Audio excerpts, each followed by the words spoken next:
Olá, meus irmãos, graça e paz a todos. Hoje, dia 23 de maio de 2026. Sejam muito bem-vindos ao 13º dia da nossa jornada bíblica de 21 dias. Hoje, nós deixamos a carta de Efésios para trás, onde terminamos e concluímos a leitura da carta aos Efésios. E como Paulo diz, né, deixamos para trás e vamos avançar, vamos avançar. Então nós entramos hoje em um território completamente novo. Nós vamos abrir a carta de Paulo aos Filipenses e vamos refletir no seu primeiro capítulo no dia de hoje. O tema central hoje será a alegria na adversidade. Trata-se de um conselho prático do apóstolo Paulo aos Filipenses para lhes impulsionar a perseverar em propósito, mesmo quando o cenário parece contrário. A carta toda de Filipenses tem esse tom de alegria, o que é um paradoxo. Por quê? Porque Paulo não escreve essas palavras deitado em uma rede na beira da praia, de férias ou em um momento de conforto. Ele escreveu a carta aos Filipenses acorrentado a um soldado romano em uma prisão escura, suja e fria, aguardando um julgamento que poderia terminar na sua execução. E mesmo assim, o tom da carta é surpreendentemente luminoso. Ele não está reclamando, não está pedindo socorro, não está lamentando injustiça, mas ele já começa nos primeiros versículos expressando a sua gratidão. Ele está transbordando em gratidão. Paulo expressa profunda alegria e afeição pela igreja de Filipos. Ele ora para que o amor deles cresça em conhecimento e discernimento de Cristo, é claro, né? E conclui a sua saudação com uma declaração impactante. Depois de fazer aquela saudação que era típico de Paulo nas suas cartas, com as saudações bonitas que ele fazia, né? Então, depois de ele terminar a primeira parte da saudação, ele termina com esta frase impactante no versículo 6 do primeiro capítulo. Tenho certeza de que aquele que começou a obra em vocês irá completá-la até o dia em que Cristo Jesus voltar. Ele faz esta afirmação olhando para a igreja de Filipos, a qual ele conhecia, uma igreja unida, uma igreja que vivia uma comunhão muito forte, alegre, participativa, que ajudava, que estava sempre impulsionando o ministério de Paulo. E olha, ele faz uma oração por essa igreja. Ele diz, né, eu oro para que o amor de vocês cresça mais e mais. Então, o amor da igreja de Filipos era algo que realmente impactava a vida de Paulo. E essa oração que Paulo faz, que pede para que o amor deles cresça, ele não está pedindo que eles cresçam em poder, em influência ou em segurança, mas ele pede para que eles cresçam em amor com discernimento, que significa um amor que sabe escolher o que realmente importa. E depois que passa essa saudação e esse primeiro momento, Paulo revela algo que muda completamente a nossa visão de sofrimento. Ele vai começar a falar na sua carta aos irmãos. Ele vai dizer, as coisas que me aconteceram contribuíram para o progresso do evangelho. Porque ele, talvez na sua cabeça, ele pensou, né? Os irmãos podem estar entristecidos por tudo que me aconteceu, pelas traições que eu sofri, pelas prisões e por todas as coisas que estão me acontecendo. Mas ele vai dizer no versículo 12, quero que saiba, irmãos, que tudo que me aconteceu tem ajudado a propagar as boas novas do evangelho. Então o que parecia derrota virou plataforma. Plataforma para quê? Plataforma para a pregação do evangelho. O que parecia prisão virou púlpito. Paulo pregava para os guardas romanos, para os presos no presídio. Paulo estava livremente pregando o evangelho na prisão. Os guardas ouviam o evangelho que era pregado através da vida de Paulo. Os irmãos, por saberem dessas notícias, ganhavam coragem, ganhavam ânimo. Paulo está preso, mas e qual o problema? Todo mundo que está lá dentro está ouvindo a pregação do evangelho. Esse era o propósito. Então Paulo nos ensina que o evangelho não pode ser bloqueado pelas circunstâncias. Nós já vimos isso, um pouco disso, na carta aos Efésios, né? Uma das coisas que preocupava Paulo, não Paulo, na verdade, pelo que a gente vai compreender, preocupava a igreja de Filipos, né? Ele, sobre algumas motivações tortas nas pregações, porque as pessoas eram empolgadas, a pregação do evangelho estava crescendo, né? Mesmo com Paulo preso, a pregação do evangelho estava sendo muito, muito próspera naquela cidade, naquele tempo. Então, começava a surgir muita gente motivada a pregar o evangelho. Mas algumas pessoas eram motivadas por inveja, por motivações escusas e tortas, né? Mas Paulo não se deixa contaminar com isso, ele não entra em disputas, né? E ele não perde energia, né, com as comparações que porventura aconteciam. Mas ele diz lá no versículo 18: mas nada disso importa.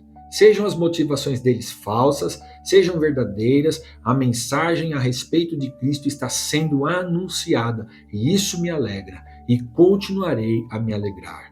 Porque, irmãos, importa que Cristo seja conhecido, importa que todos conheçam a mensagem do Evangelho, porque a obra de convencer e converter é do Espírito Santo. O que as pessoas precisam é olhar para a cruz, e essa é a nossa função. E aqui Paulo demonstra maturidade espiritual pura, né? Sabendo se comportar mesmo em meio a essas adversidades também que estavam acontecendo. E nessa maturidade espiritual que Paulo nos mostra, é que Paulo vai fazer uma das declarações mais profundas e impactantes da sua vida. Mas eu não quero ler apenas o versículo 21, que é onde está essa declaração. Eu quero ler os versículos anteriores e também depois meditar um pouco nos posteriores, para que nós possamos compreender esse momento tão significativo da vida do apóstolo Paulo. No versículo 20 ele vai dizer: minha grande expectativa e esperança é que eu jamais seja envergonhado, mas que continue a trabalhar corajosamente, como sempre fiz, de modo que Cristo seja honrado por meu intermédio, quer eu viva, quer eu morra. Eu quero chamar a atenção aqui por que eu jamais seja envergonhado. O que ele está querendo dizer aqui com isso? Ele não está querendo dizer de passar humilhação ou de alguém fazer alguma coisa que vai denegrir a imagem dele. Paulo não está preocupado com a sua vida. Na verdade, ele está preocupado com a pregação do evangelho. O que ele está dizendo aqui, porque ele continua dizendo, eu quero continuar trabalhando corajosamente, o que ele está dizendo que poderia ser vergonha para ele é o fato de ele desanimar e parar de pregar o evangelho.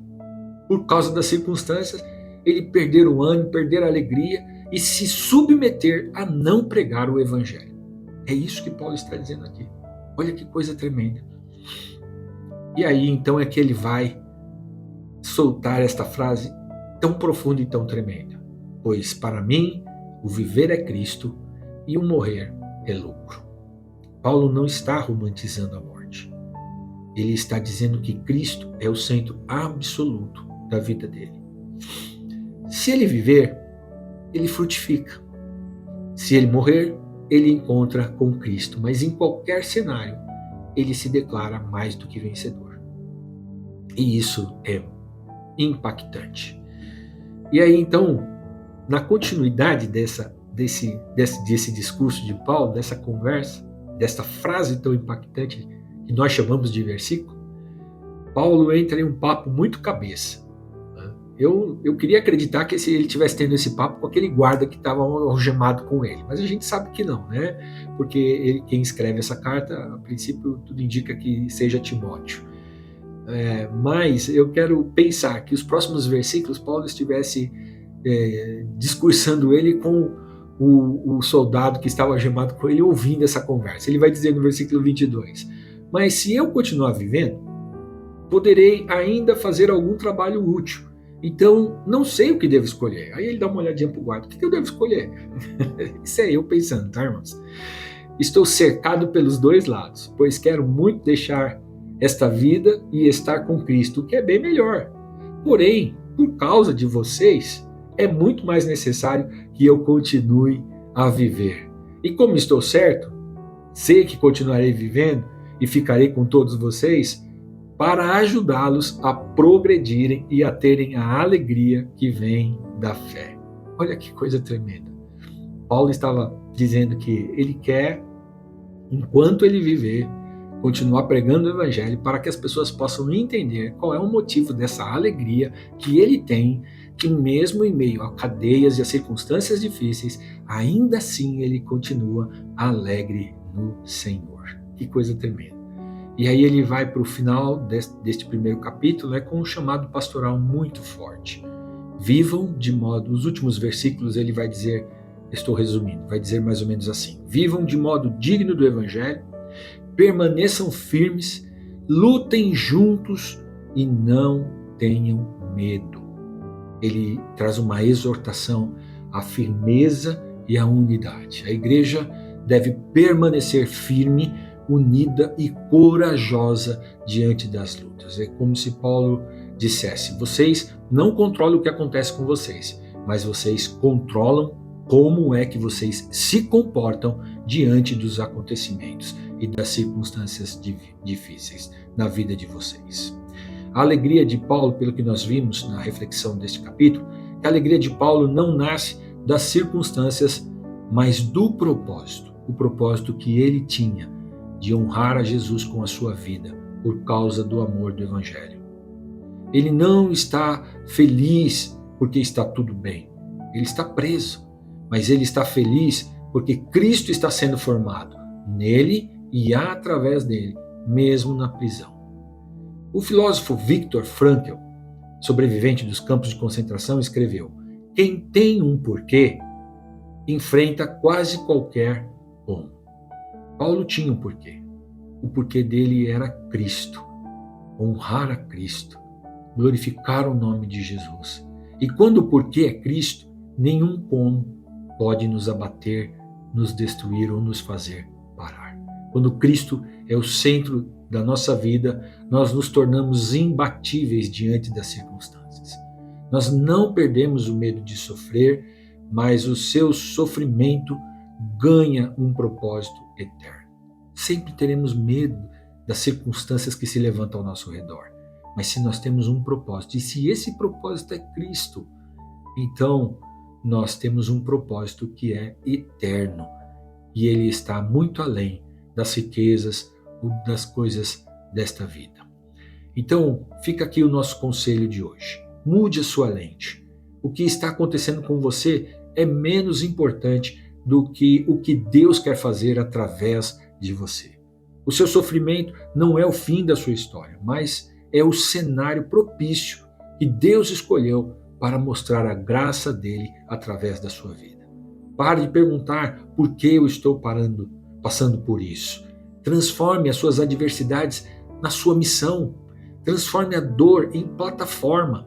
Transforme a espera em maturidade. Cresça na graça e no conhecimento de Cristo e viva uma vida sempre na alegria do Senhor, que é a sua força. Oremos. Pai, em nome de Jesus, glorificamos o teu nome, porque tu és um Deus bondoso, maravilhoso, tu és um Deus tremendo. Mantenha-nos, Pai, firmes no propósito de honrar e glorificar o teu nome em todo o tempo na nossa vida, para que mesmo nas nossas adversidades, nós possamos estar sempre, Senhor, em alegria, em firmeza, firmes na comunhão da igreja, uns com os outros, no propósito de servirmos uns aos outros e de continuarmos anunciando as boas novas do Evangelho da paz, da transformação e da libertação que só em Ti, Jesus, nós podemos encontrar. Sê conosco, Senhor meu Deus, que o Teu Espírito Santo possa nos dar discernimento de todas as coisas, para que em nada nós venhamos, Senhor, ser enganados e venhamos desonrar, Senhor, o Teu nome, mas antes possamos ficar firmes em tudo e que toda a glória e honra sejam dadas a Ti, somente a Ti. Em Jesus oramos. Amém e graças a Deus. E para encerrar, eu queria fazer um pedido. Se as palavras que hoje, desta reflexão, ressignificaram alguma coisa na sua visão hoje no que diz respeito ao sofrimento, eu queria que você digitasse aqui, nos comentários aqui no nosso canal do YouTube. Deus vai terminar a obra que Ele começou em mim. Se você acredita que Deus começou uma obra na sua vida e que Ele tem um propósito com você, e que você escolheu a Ele como propósito também da sua vida, então digita aí: Deus vai terminar a obra dele na minha vida. E acredite nisso. E viva no meio das circunstâncias difíceis, com alegria, sem temor, firmes e sempre no Senhor. Não se esqueça de curtir este vídeo, se inscreva no canal e compartilhe com mais alguém que pode ser abençoado com esta palavra, ainda hoje, se Deus quiser. Nos vemos amanhã, em nome de Jesus. Amém.